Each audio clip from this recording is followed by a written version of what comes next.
using the lens of my budget.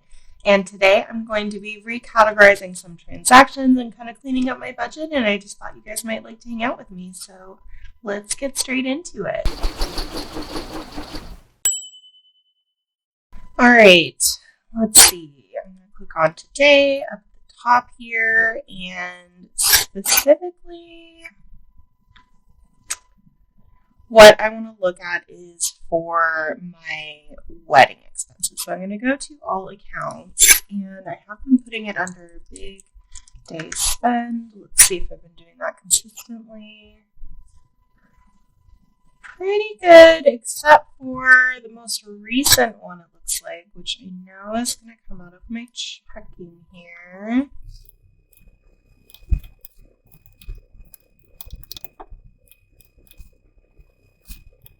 Alright, so now you can see this is all the money so far I've spent on my wedding. Most of it is, let's see, there's bridal party stuff. That is also labeled #bridal party, so I think I can do that too.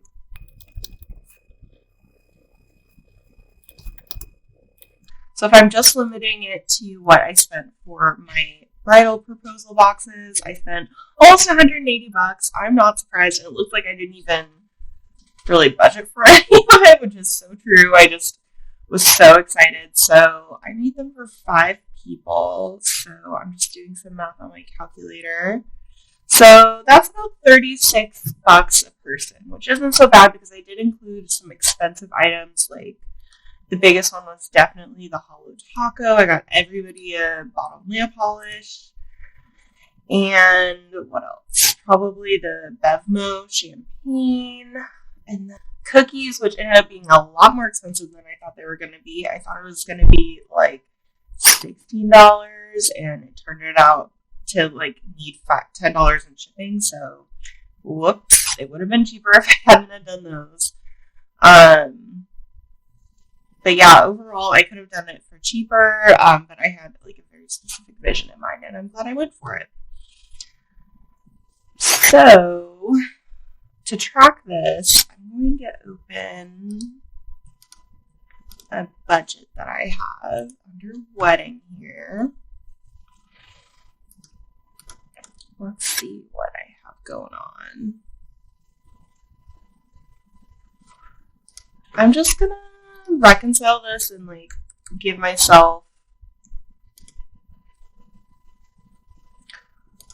the money that we have to spend or plan to have to spend. So what I'm looking at, I'll kind of back up for a minute. Wedding budget.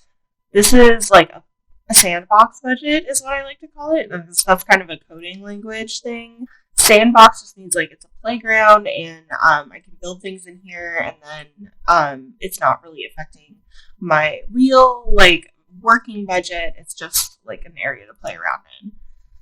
So I'm going to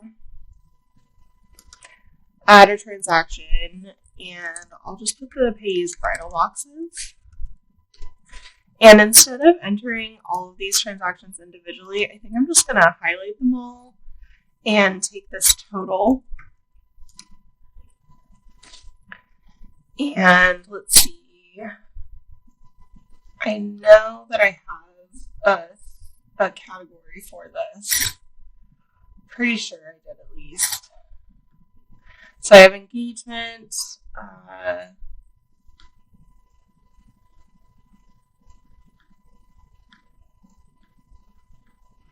I guess I don't. So I'm going to click on add a category and then look under, yeah, I'll put under engagement. So, bridal party gifts. So this includes,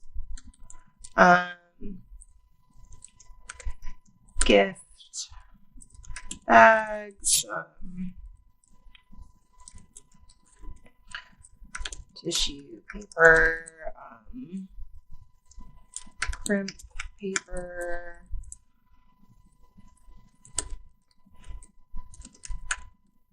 champagne,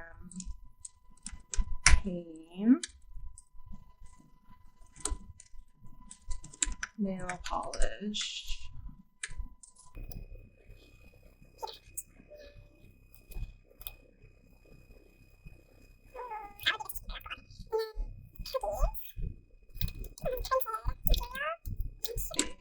Which actually I still have to go ship these, so they will be even slightly higher after I ship them away. So actually, I'll just put that out. Sick. And now I also want to add a transaction for venue.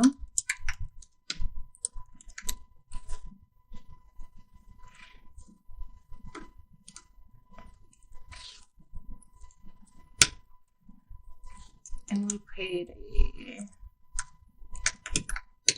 deposit of $800. And I'm also going to add an account. It's going to be unlinked, and it's going to be liability. We'll call it venue, and the total we're going to owe them is like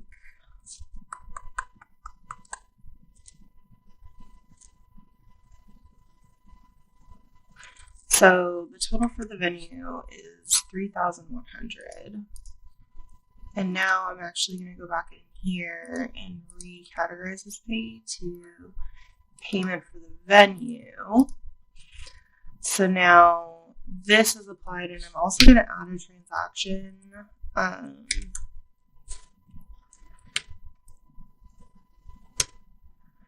And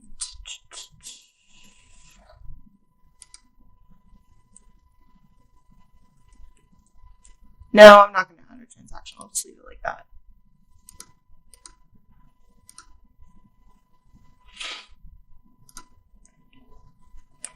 Cool. Bridal party proposal boxes. I did not budget for them at all.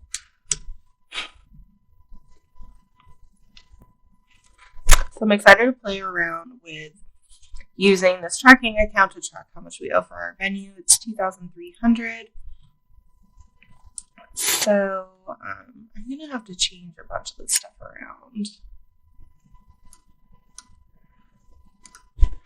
Maybe instead of calling this venue, I'll call it venue slash rentals, like chairs and tables and stuff. Interesting balance target there. Let's put it by date, and we need, yeah, I guess it is that amount actually. Oh wait, no, minus, it's 29. There's going to be a $600 security deposit. I realize I'm just like putting that in my brain. But it's not due until like 6 weeks before. Let's say July. So now we're starting to look into photography, and there's going to be engagement photos as well as ceremony photos and reception photos. So I'm expecting to spend a lot for photography. I wanted to start digging into this because I want to know how much I can spend for each thing. I should have done this maybe a step ago, but I didn't. So I'm actually going to take away savings by date and just fund this whole amount, because this is the sandbox and I already entered, I forgot I already entered that 10,000 in there. Oh, but this is fine at this amount because that's the total I need. I already spent 800. Yes, cool.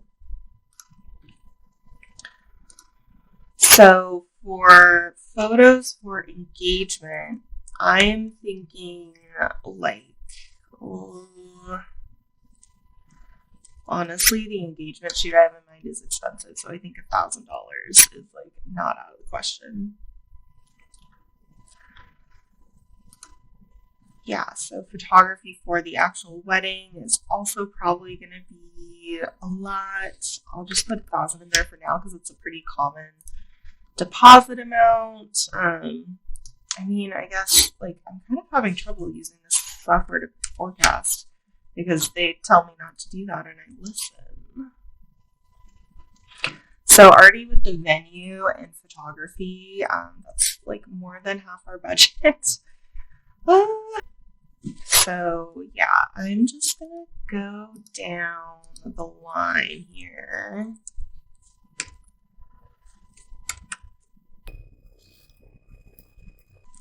Oh, I also did some spending for what I'm calling pre-day beauty. And so far what I've spent on is fitness stuff. So we have this. Let's see. Yeah, I'm going to lump these two together for fitness.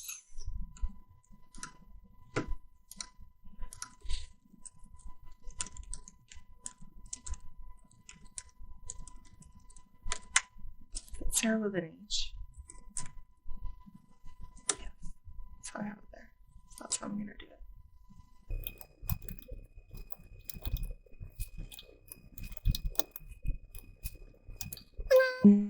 I also spent on some subscriptions. Like planning subscriptions is what I want to call them. Oh, there should be another one here too.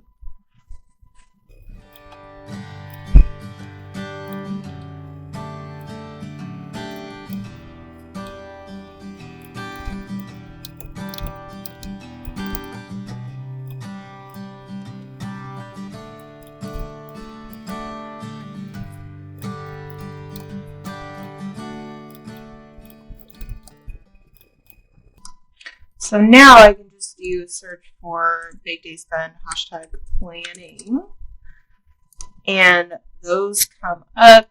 I will highlight them now, and I can see $77 went to the planning software.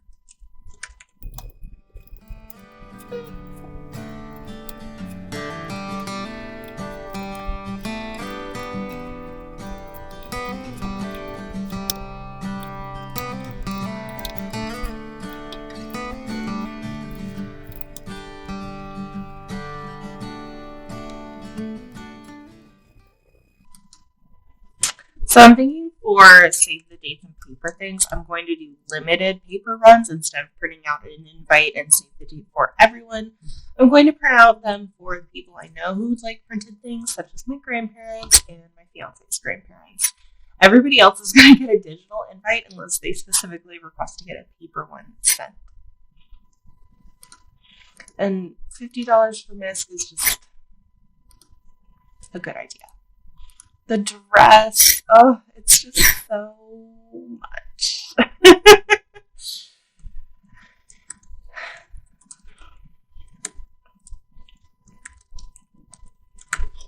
I want this really cool headpiece, and I think that it's going to be a little expensive, so I'll put that much in there now.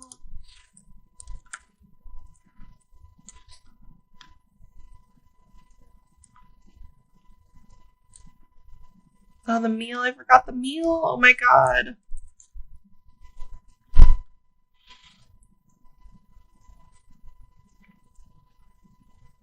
This is way overestimated because we talked about it. We just want beer and wine. So I'm going to cut that at least in half. Maybe just 1,000.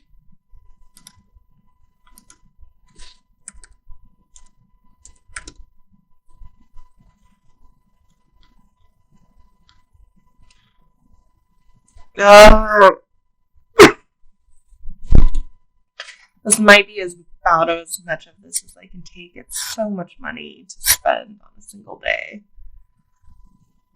But I feel good about what I've gone through here. Yeah, basically what I took away from this is I know that we need more money.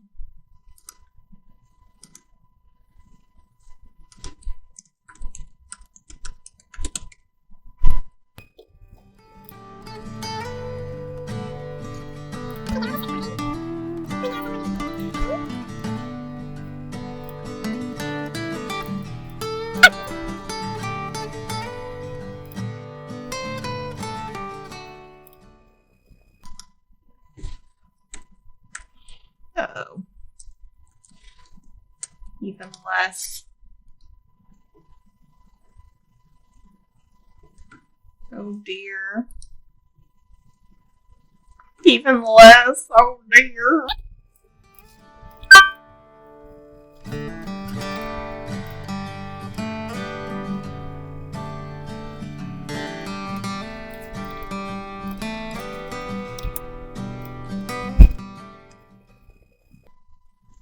Oh, I also have the honeymoon on here. Oh, snap. I don't think we're going to include this. I think we'll include this in something else. So I'm just going to delete that. Rehearsal dinner. I think my parents-in-law are going to do this. I'm just going to delete that.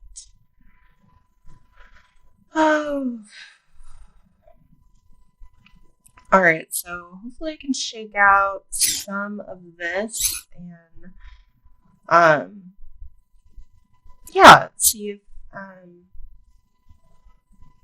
I don't really know where this video was going. I just wanted to, show you guys what I was doing with this wedding budget in YNAB versus this is my household budget. So I am double recording these transactions, but one of them is, synced up to my bank account, and that is real money moving around that I am recording and stuff like that. So in this budget, this is just pretend.